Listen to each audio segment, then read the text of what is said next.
ईश्वर का हम धन्यवाद करते हैं। वचन के प्रकाशन हमारे इस चैनल में आपका स्वागत है। हम आज फिर से एक बार एक विषय के ऊपर में आपसे बात करेंगे। आज का विषय हमारा स्वर्ग राज्य में प्रभु यीशु मसीह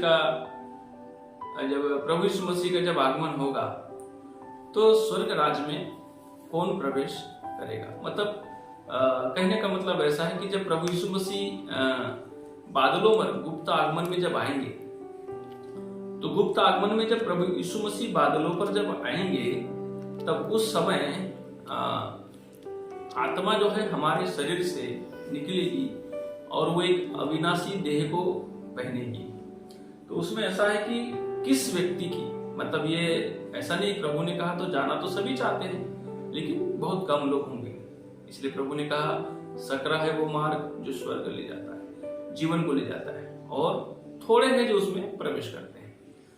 तो मेरे प्रियो, मैं आपसे एक बात करना चाहूंगा, क्योंकि जैसे कि वचन में लिखा है, एक वचन हम पढ़ते हैं कि रोमियो की पुस्तक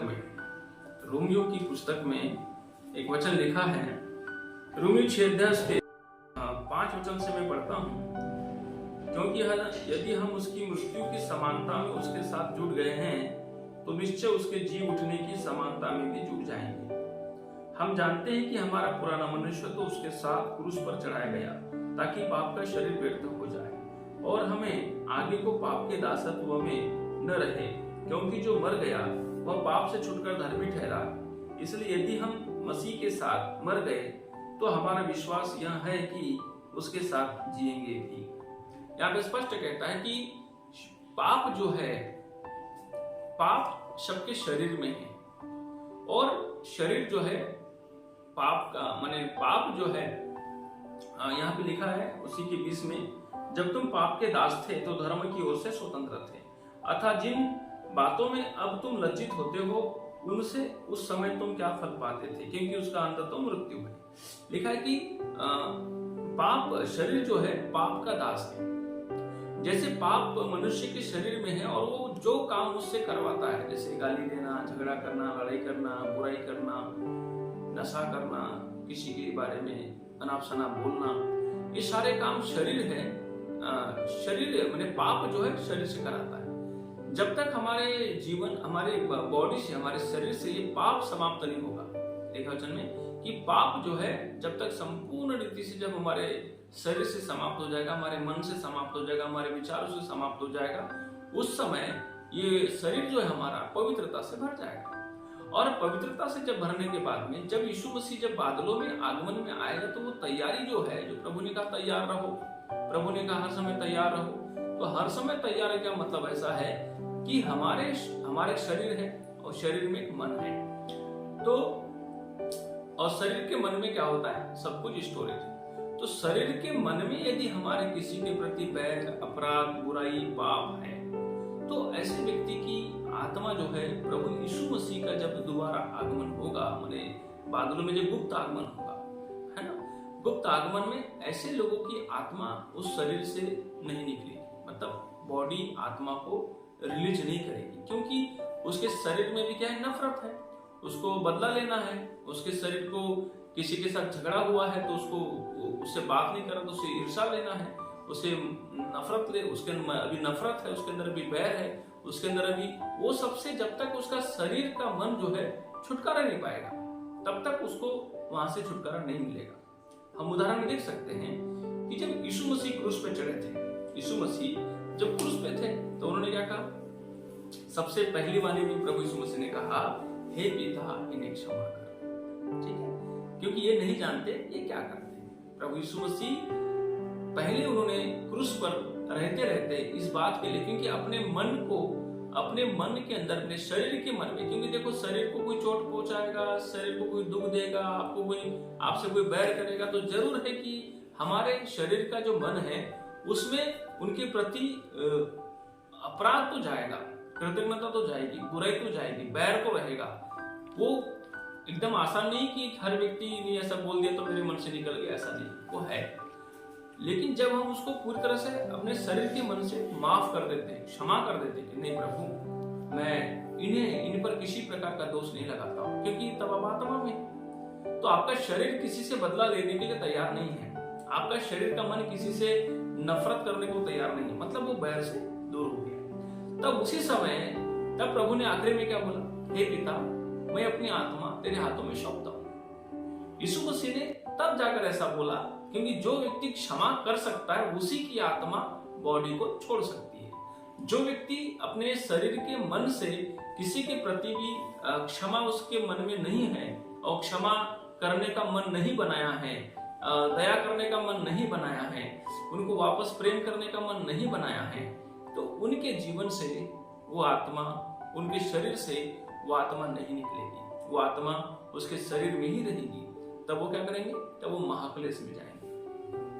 ठीक है, इसलिए मेरे प्रियो हमें ज्यादा से ज्यादा इन दिनों में तैयार होने की आवश्यकता है। आप दूसरा उदाहरण देख सकते हैं कि स्तिफनुस के विषय में भी, स्तिफनुस के प्रेरितों के काम उसके 7 अध्याय के 54 पद से जब हम पढ़ते हैं उधर 58 तक, तो वहां पर स्पष्ट इस बात को लिखा, जब स्तिफनुस जो है, जब उसको इस्राएली यहूदी लोग जब पत्थर मार रहे थे, उसको जान से मार रहे थे, मतलब मारने के पूरा मार रहे थे, उसके शरीर पे पत्थर लग रहे थे, लेकिन वो मालूम है उसी समय आत्मा में स्वर्ग को खुला हुआ देखा और यीशु मसीह को पिता के दाहिनी ओर खड़ा हुआ देखा, है ना।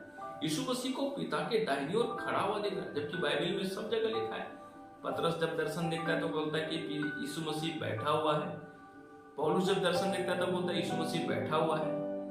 काफी लोगों ने दर्शन देखा, यूहन्ना ने भी देखा तो बोलता है बैठा हुआ है। लेकिन स्तिफनुस ऐसा क्यों बोल रहा है कि वो खड़ा हुआ है?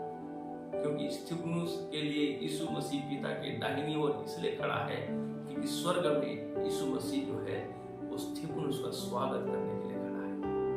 मेरे प्रियो, इसलिए जब उसको पत्थर मार रहे थे तब वो बार बार प्रार्थना कर रहा था मन में, हे पिता मेरी आत्मा ग्रहण कर, प्रभु मेरी आत्मा को ग्रहण कर। लेकिन उसकी आत्मा को प्रभु तब तक ग्रहण नहीं किया। तब उसने प्रार्थना बदला, उसने क्या बोला, हे प्रभु देख जो मुझे मार रहे हैं ये पाप इन पर मत लगा। जब ऐसा बोला उसने, जब उसने अपने शरीर के मन से जब उनको क्षमा कर दिया, उनको माफ कर दिया, क्योंकि शरीर के मन में यदि किसी के प्रति अपराध है तो सोच लीजिए उसका शरीर उसकी आत्मा को छुटकारा नहीं देगा, उसका शरीर उसकी आत्मा को छुटकारा नहीं देगा। क्योंकि शरीर के मन में यदि बैर, अपराध, नफरत जब रहेगा तब तक तो आपका शरीर बदला लेना चाहता है, पलटा लेना चाहता है, आपका मन किसी के प्रति खुन्नस से भरा हुआ है, तो प्रभु उनको छोड़ देगा। इसलिए बाइबल कहती है कि बहुत लोग हैं जो जाना चाहेंगे लेकिन नहीं जा सकेंगे। इसलिए मेरे प्रियो, हम अपने आप को तैयार करें। आप देखेंगे एक उदाहरण और हमारे पास है, जब यीशु मसीह की दाई और बाई 2 चोर लटके हुए थे, तो एक चोर बोलता है कि नहीं मुझे यहाँ से उतार दे ताकि मैं और जी सकूं। मतलब वो चोर है, वो गुनाह किया हुआ है, लेकिन उसके अपने गुनाह का उसको एहसास नहीं। लेकिन दूसरा चोर क्या बोलता है, नहीं नहीं मैं जो सजा पा रहा हूं वो मेरे गुनाह की सजा है। वो सेटिस्फाइड है, अपने कृत्य से मिली हुई सजा से वो संतुष्ट है।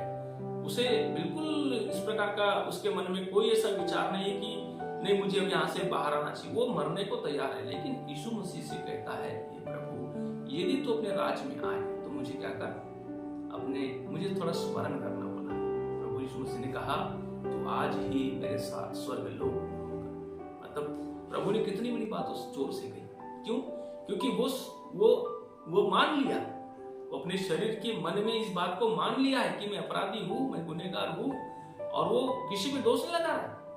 वो ना तो वहां के राजा पिलातुस को दोष लगा रहा है, ना उसके सिपाही को दोष लगा रहा है, ना उसकी सेना को भला बुरा बोल रहा है, किसी को नहीं बोल रहा है। ना ही अपने जान बचाने के लिए यीशु मसीह से रहम की भीख मांग रहा है, वो नहीं मांग रहा है, वो सेटिस्फाइड है। उसका शरीर का मन इस बात को संतुष्ट है कि मैं जो किया हूं मुझे सजा तो मिल रही है। इसलिए मेरे प्रियो, पाप किसमें? शरीर में। और शरीर जो है पाप का दास है, गुलाम है। इसलिए हमको क्या करना है, अपने शरीर को पाप की दासत्वता से, गुलामी से ज्यादा जल्दी से जल्दी हम इसको आजाद करना है, ताकि हमारा आत्मा जब निकले बाहर हमारे शरीर से, कभी भी यीशु मसीह जब आए, रात को आए, दोपहर को आए, सुबह आए, शाम आए, 24 घंटे में कभी भी यीशु मसीह यदि आए तो हमारा बॉडी जो है आत्मा को छोड़ना चाहिए। तब हमारा आत्मा रिलीज होगा और हम स्वर्ग लोक में प्रभु यीशु मसीह के साथ स्वर्ग राज्य में, पहले तो स्वर्ग जाएंगे 7 साल के लिए, तब उसके बाद हम यीशु मसीह के साथ जो है इसी पृथ्वी पर स्वर्ग का राज्य को स्थापित करने के लिए यीशु मसीह के साथ आएंगे। ये होगा